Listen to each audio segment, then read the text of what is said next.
So it looks like the West is going to go ahead and use this incident or series of incidents in Bucha outside of Kiev, northwest of Kiev, as their focal point, the focal point of attacking Russia.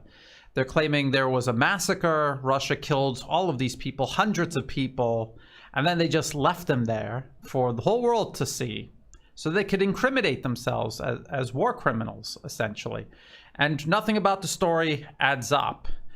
And then you have the Russian government saying, we left before those people tied up and killed on the street showed up. We left before that happened. And so now you have the Western media trying to conflate all of the dead bodies in that area. There was a war there. They're trying to conflate all of the dead bodies there with these bound and executed people found more recently. And they're trying to lump them all into one group and then again push the blame onto Russia. And then because Russia can see what is happening here, they went to the UN and they asked for an investigation to begin. And the UK, who I guess has the chair for the time being for the UN Security Council, said no. They shut it down twice. And so there's not going to be a serious investigation. Part of this propaganda effort is the New York Times, and they're doing a trick that I saw them do all throughout the Syrian conflict. Satellite images. You just say satellite, and most people, anyone who still thinks the New York Times is a credible source of information, they're going to just instantly believe whatever you say the satellite says. People have pointed my attention to this very good thread on Twitter, and I'm going to go over it, and they're going to go through all of the points. And then there's some things there that I want to point out as well. So let's just go ahead and do that. And again, remember, there were deaths all throughout that area because there was a war going on. Russia fought their way in. They fought to stay there. And then they withdrew, and then Ukrainian forces re-entered the area once Russia had left. That's what happened. And so there was a tremendous amount of fighting, fierce fighting. There was a column of Russian vehicles destroyed in this area. And how do you think they were destroyed? They were destroyed by artillery. And when artillery comes in, it's not just going to destroy these tanks, it's going to destroy everything in the area, including civilians in the area. Those are the bodies that you're going to see in large numbers. And then there's a second group of bodies where people were bound and executed and mutilated and left on the street.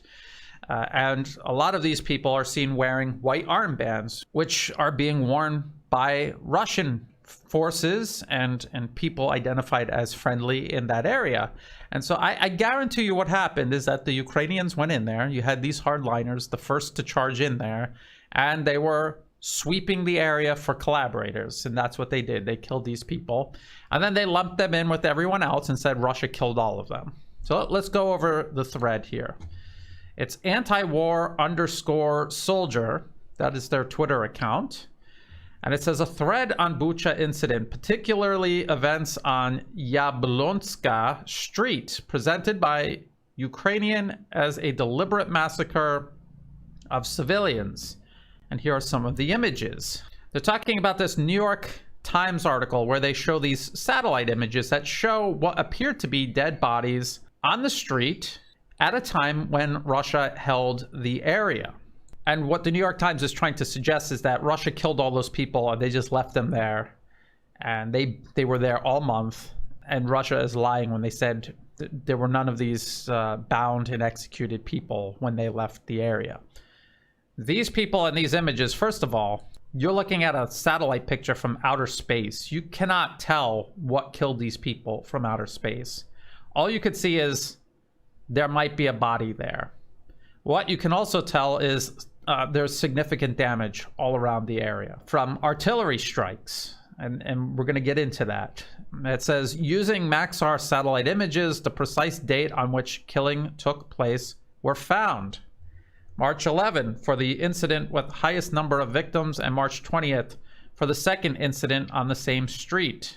And they're comparing these satellite images with these street images. That's the New York Times doing this.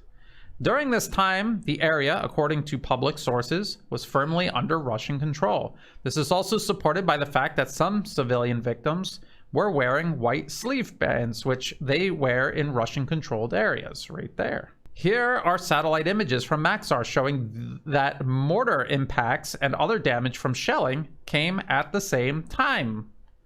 Right there, you can see it, how the ground is disturbed there. All the material ejected when these projectiles hit the ground. And they're showing more of the images on the ground and how they correspond with these satellite images. Mortar impact not visible on the previous day. So they're showing you the previous day and then when these bodies showed up, along with corresponding damage on the road.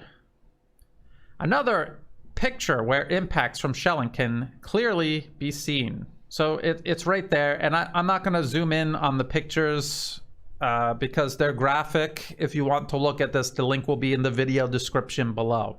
So just go in the video description, click on it, and look through this thread, and you can open all of these images yourself and take a look. These are mortar and artillery impacts. Russia is not going to be able to, even if they wanted to, shoot mortars and artillery in an area where they're located.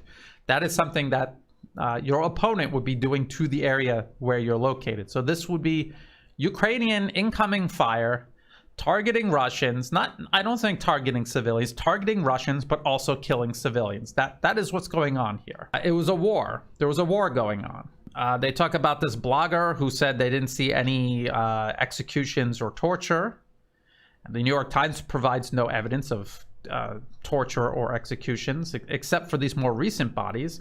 And the New York Times article itself avoids the hard topic of absence of visible gunfire wounds, preferring to state that causes of death are unknown, but vaguely admits the possibility of them being killed by shelling, by artillery and mortar rounds. And then they point out that there's bodies seen more recently that were not in the New York Times' article, and they're not being accounted for obvious reasons, because again, there was a war and there were people killed in this war, civilians killed in this war by Russians and Ukrainians during the fighting. It was intense fighting and people were caught in the crossfire. People were killed.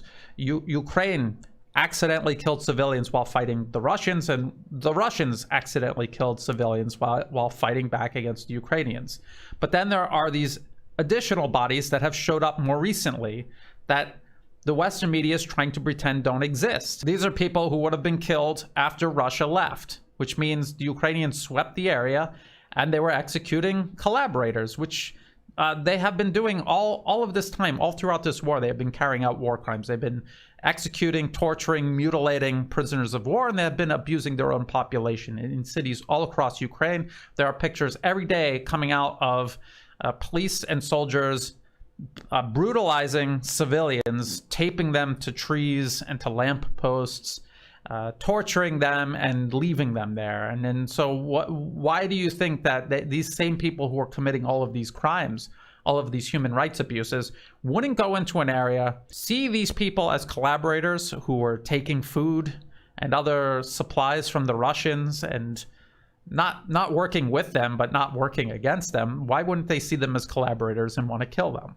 The people with this mentality. There's some images here that you're going to have to click on here to show, and they're going to go over the different wounds and what is visible and what is not visible. They're pointing out the fact that these people were most likely killed by shrapnel from shelling. Most of them were killed by shrapnel from shelling.